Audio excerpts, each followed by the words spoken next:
Muito bom, muito bem. Vou então dar a palavra ao Sr. João Vieira dos Santos, que nos vai falar dos instrumentos contratuais. Muito boa tarde a todos. Queria agradecer o convite do professor Dr. Diogo Pereira Duarte e parabenizar a iniciativa à CMVM e ao Centro de Investigação de Direito Privado. O meu tema é os instrumentos contratuais no financiamento colaborativo de investimento.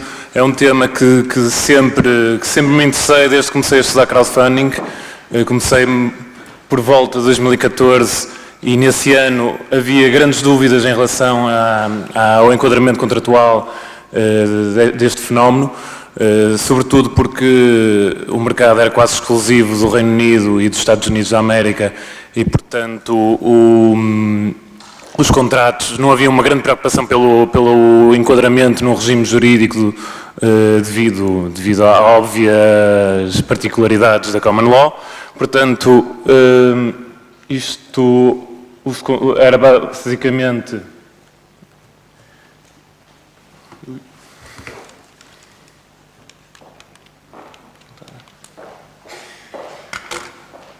baseado em crowdfunding agreements, era assim que eram chamados, mas ao longo do desenvolvimento da indústria houve uma clarificação desses regulamentos e portanto, um enquadramento já contratual ao nível da legislação da Europa continental. Portanto, começando pelo mais fácil, o enquadramento mais fácil, a relação jurídica que há entre a plataforma e o investidor e entre a plataforma e os promotores dos projetos de crowdfunding, existem dois modelos básicos. Quando a plataforma apenas facilita a aproximação dos sujeitos, portanto não intervém diretamente no contrato entre o investidor e o promotor, existe um contrato de prestação de serviços em que se aplica subsidiariamente o contrato de mandato, e quando a plataforma surge no contrato principal, intervém como parte, temos aqui a aplicação do regime do contrato de mandato sem representação. Em relação ao contrato principal, houve mais dúvidas, é por isso que o legislador, na Lei 102 de 2015, teve a necessidade de clarificar que a relação jurídica principal está sujeita aos regimes jurídicos já existentes e não foi aplicar-se um regime novo ao financiamento colaborativo. Portanto, a lei acaba por nomear algumas figuras contratuais, mas poderão aplicar-se muitas outras, até devido à complexização de todas as estruturas contratuais do crowdfunding, como já foi bem explanado pelo Dr. João Lima da Silva. E isto tem interesse, por exemplo, também ao nível do regulamento da CMVM em relação ao financiamento colaborativo, em que existe a subscrição das ofertas e que poderá divergir em dois modelos, consoante o regime contratual que se aplica, e, portanto, se o contrato carecer de forma especial ou não, se for por forma escrita ou por escritura pública, por exemplo, e, portanto, haverá uma subscrição exclusiva do IFIFIC, Informações Fundamentais destinadas aos investidores de financiamento colaborativo, se o contrato não carecer de forma especial, e uma subscrição deste documento e a celebração do contrato, caso careça de forma especial.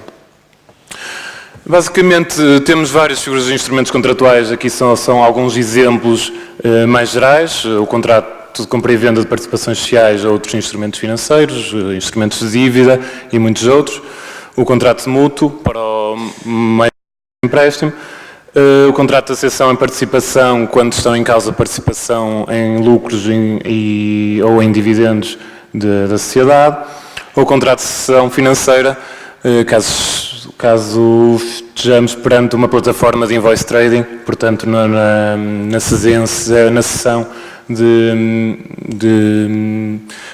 créditos de curto prazo. Portanto, aqui tem a legislação subjacente a cada contrato. No contrato de cessão financeira também o contrato é basicamente regulado pelo Código Civil também, sobretudo. Sobretudo o regime da cessão de créditos. Em relação aos contratos, realmente há aqui uma subsunção a regimes contratuais já existentes, mas também é preciso ter em conta as especificidades do financiamento colaborativo, a assimetria informativa que aqui já foi referida, a diluição do investimento ao longo de várias rondas de investimento, até porque o financiamento colaborativo costuma ser os primeiros meios de financiamento utilizados e acabam por surgir outros investidores e diluir-se a participação dos investidores em financiamento colaborativo. E depois as problemáticas tendo em conta o número de investidores do financiamento colaborativo, que é ilimitado e, portanto, poderá haver aqui uma dificuldade de relacionamento entre a sociedade financiada e o elevado número de investidores existentes e a grande diversidade geográfica dos investidores. Portanto, esta problemática dá-se principalmente no equity crowdfunding, em que realmente os investidores passam a ser acionistas e há uma dificuldade de acompanhamento da sociedade, por exemplo, de presença em Assembleias Gerais e muitas outras situações. Isto foi resolvido ao longo do tempo por parte das plataformas, a utilização de Special Purpose Vehicles e Bare Trust, sobretudo para a criação de uma entidade que congregasse o grande número de investidores existentes, portanto que os representasse legalmente e que congregasse os seus interesses. O SAFE e o KISS são documentos utilizados nos Estados Unidos, mais no mercado dos Estados Unidos e no Reino Unido também, que são basicamente documentos simplificados. O SAFE que estabelece uma expectativa de se receber uma ação, um future equity, exatamente como refere o próprio nome, e o Keep It Simple Security, em que é basicamente uma convertible debt, que é um instrumento de dívida que pode ser convertida numa ronda de investimento subsequente numa ação ou em equity em geral.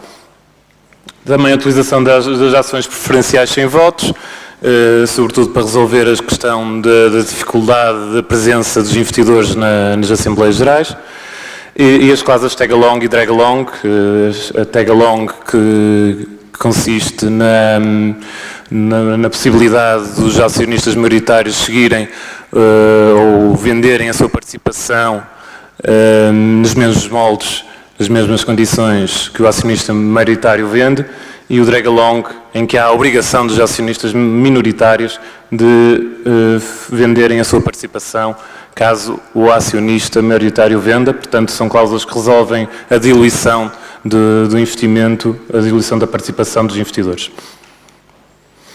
Queria terminar só por referir aqui um caso um pouco à parte do meu tema, que é o hyperfunding da Tesla, em 2016, que foi basicamente um estabelecimento de um contrato de reserva de veículos através do depósito de $1000. Teve um grande sucesso, logo no início, na primeira semana, foram 325 mil reservas, isto já ultrapassou as 800 mil. A reserva pode ser cancelada e o investidor pode nunca adquirir o veículo é só um projeto que poderá eventualmente não correr bem, e basicamente a Tesla chamou a este fenómeno de financiamento de hyperfunding, uma estratégia de marketing interessante, até porque esta realidade já existe há imenso tempo. O início do crowdfunding era basicamente isto. Temos aqui alguns... Também não está a funcionar. Basicamente os exemplos seriam dos Radiohead em 2007, do financiamento de um álbum In Rainbows e do financiamento da campanha do Barack Obama em 2008 para as presidenciais, em que utilizaram basicamente um financiamento diretamente através do site. Exatamente. A Tesla aproveitou basicamente o desenvolvimento da indústria do crowdfunding, que acabou por a legislação concentrar-se nas plataformas de crowdfunding. Basicamente a definição legal em quase todas as legislações existentes baseia-se no âmbito subjetivo, na existência de uma plataforma e na regulação dessa plataforma, o que a nível prático faz todo sentido, mas basicamente abriu a porta para muitos serviços de financiamento feitos diretamente através da empresa, e é basicamente um fenómeno que a nível contratual não tem muito interesse, porque basicamente pode subsumir na figura por exemplo, esta figura da Tesla no contrato promessa de compra e venda de bem futuro, mas poderá eventualmente haver implicações financeiras que obriguem o legislador a olhar para este fenómeno e a ter uma intervenção legislativa específica, até porque são fenómenos que estão a crescer bastante e existe cada vez o acesso ao peer-to-peer puro por parte das empresas para os investidores, até pelo desenvolvimento da tecnologia blockchain. Muito obrigado.